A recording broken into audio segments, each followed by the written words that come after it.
She didn't fall in love with you because you remembered her birthday and bought her flowers on Valentine's Day. She fell in love with you because when you woke up in the morning, you said good morning to her before you checked your phone. She fell in love with you because when you went to the fridge to get yourself a drink, you got her one without even asking. She fell in love with you because when you had an amazing day at work and she came home and she had a terrible day at work, you didn't say, yeah, but let me tell you about my day. Right. You sat and listened to her awful day and you didn't say a thing about your amazing day. This is why she fell in love with you. I can't tell you exactly what day, and it was no particular thing you did.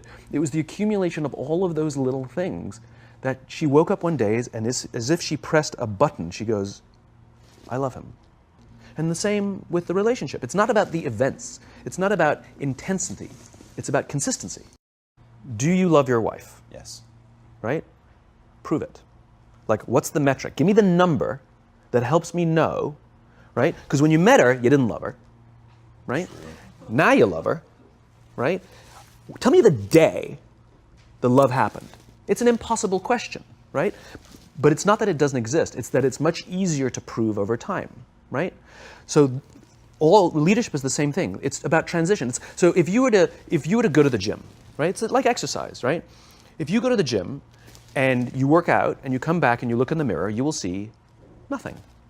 And if you go to the gym the next day and you come back and you look in the mirror, you will see nothing, right? So clearly there's no results, can't be measured, it must not be effective. So we quit, right? Or if you fundamentally believe that this is the right course of action and you stick with it, like in a relationship, I bought her flowers and I wished her happy birthday, and she doesn't love me. Clearly I'll give up. You know, that's not what happens. If you believe there's something there, you commit yourself to an act of service. You commit yourself to the regime, the exercise. You can screw it up. You can eat chocolate cake one day. You can skip a day or two. You know, it allows for that. But if you stick with it consistently, I'm not exactly sure what day, but I know you'll start getting into shape. I know it.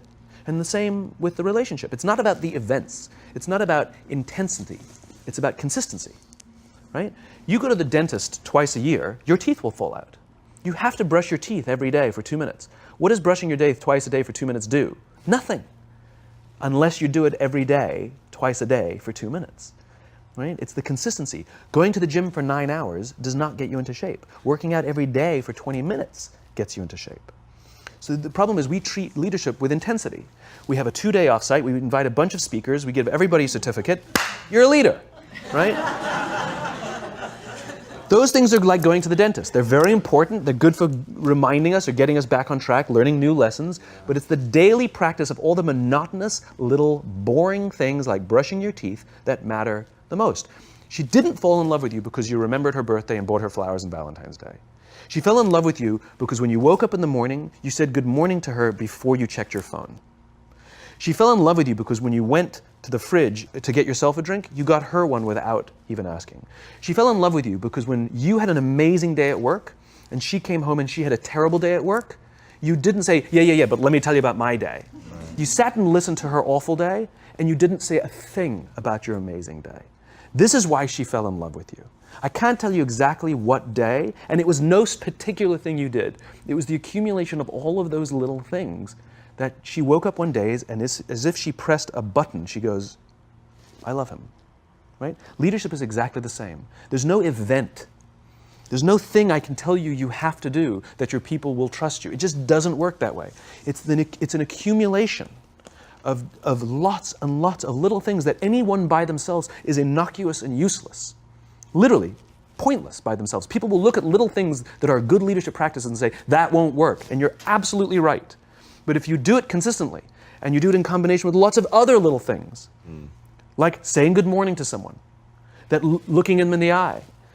My friend George, who's a 3-star general in the Marine Corps, he says his test for leadership, and I love this, he goes, his test for a good leader is if you ask somebody how their day is going, you actually care about the answer.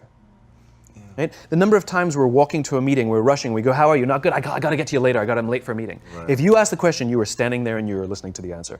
It's those little innocuous things that you do over and over and over and over that people will say, I love my job. Not I like my job. I like my job means, yeah, the challenge is great, they pay me well, I like the people. I love my job means I don't want to work anywhere else. I don't care how much somebody else is willing to pay me.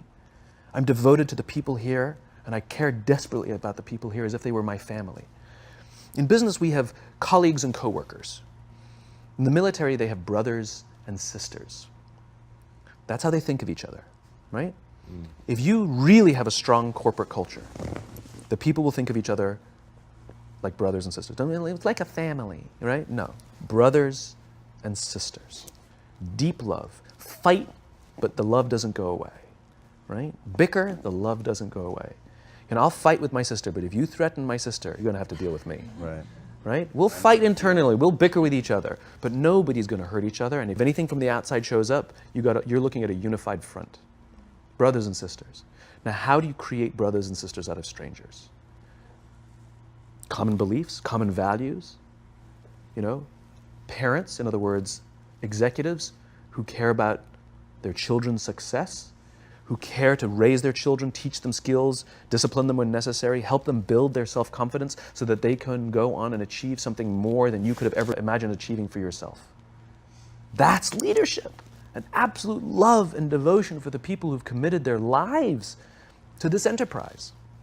That's such a brilliant reframe. It's so simple and so beautiful and unbelievably hard work. It is and it isn't. Here's why it is. You said it, it's hard to measure, right? It's hard for me to show. It's hard to measure in the short term. It's very easy to measure in the long term.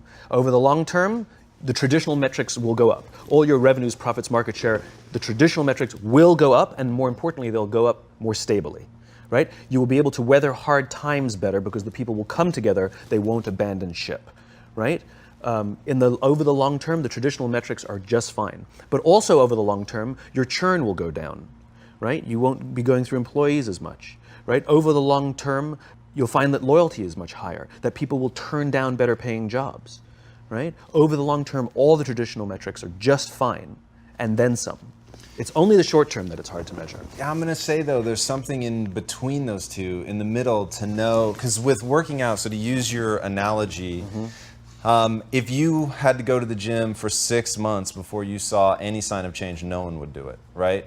And there are so many variables in working out. The number one thing is to know who to listen to. The number one thing is to know what to look for, right? So if you don't experience muscle fatigue, you're probably doing something different. That's immediate, right? I know that the next day.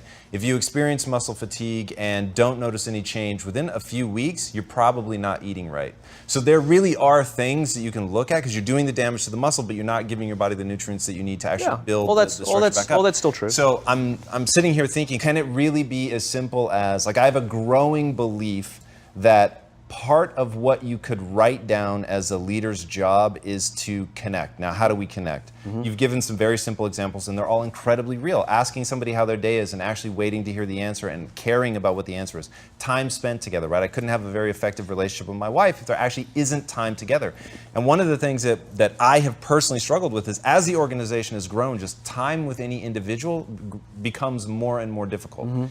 And so then you start focusing on, okay, wait, it's just about creating the environment. But as you lose touch with the real sense of, like, I know this person and I can see when they're having a bad day, and really leveraging, like, what we have as humans, and this is why your teachings are so powerful, is you wrap it in the truth of the human experience. You wrap it in how humans really connect, like looking at each other, sensing that, like, hey, this is either hitting or it's not, like, all of that stuff is super, super real. And as an organization, to be able to find ways in that middle ground where it's like, I'm pretty sure this is working, and I really believe in it at a macro level.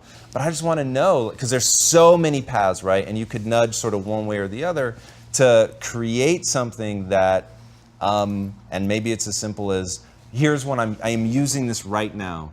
The amount of laughter I hear in the office. Maybe that's dumb, I don't know. But I'm really doing it. And I really think all day, like, how much laughter have I heard today?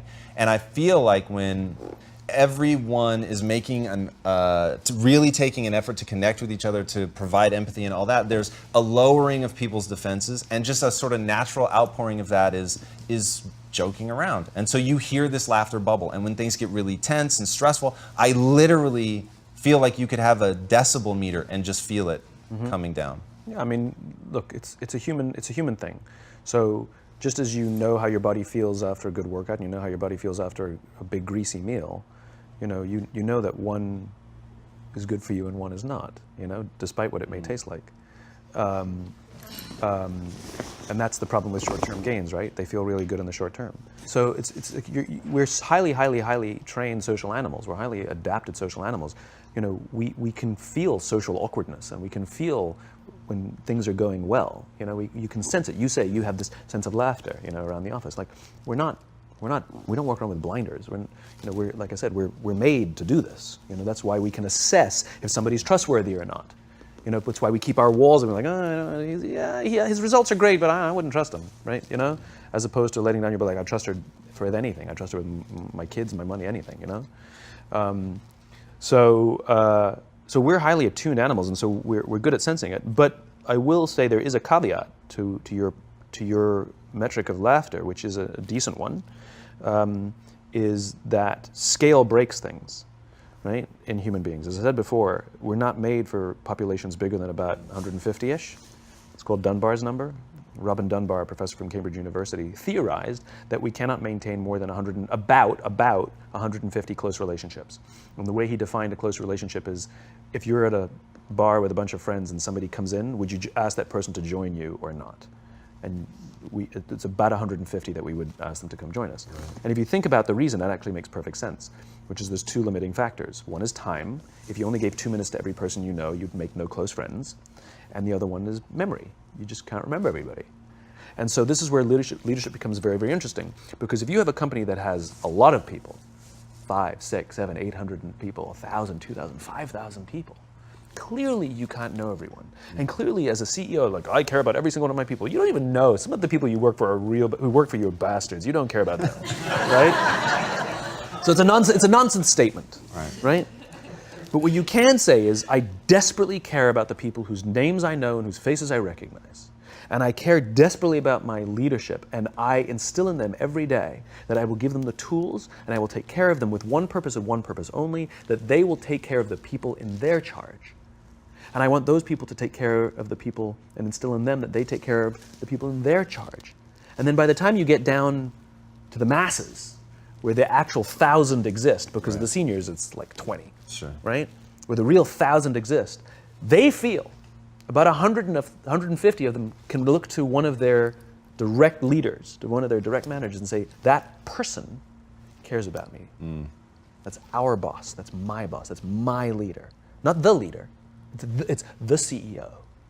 That's my manager, my boss, my leader. Sometimes you get fired, sometimes you get in trouble, sometimes you'll lose your job, and the next guy will get all the credit. It's all true. And the courage to do the right thing in the face of overwhelming pressure, only the best leaders have that courage. Only the best leaders. And here's the folly. Courage is not some deep internal fortitude. You don't dig down deep and find the courage, right? It just doesn't exist. Courage is external. Our courage comes from the support we feel from others. In other words, when you feel that someone has your back, when you know that the day that you admit you can't do it, someone will be there and say, I got you. You can do this. That's what gives you the courage to do the difficult thing. It's not going off to an ashram by yourself somewhere for 4 weeks and coming back and finding the courage. It's not what happens. It's the relationships that we foster. It's the people around us who love us and care about us and believe in us. And when we have those relationships, we will find the courage to do the right thing. And when you act with courage, that in turn will inspire those in your organization to also act with courage. In other words, it's still an external thing. That's what inspiration is, right? I'm inspired to follow your example. But those relationships that we foster over the course of a lifetime will not only make us into the leaders we need to be and hope we can be, but they'll often save your life. They'll save you from depression, they'll save you from giving up, they'll save you from any matter of negative feelings about your own capabilities, your own future. When someone just says, I love you, and I will follow you no matter what.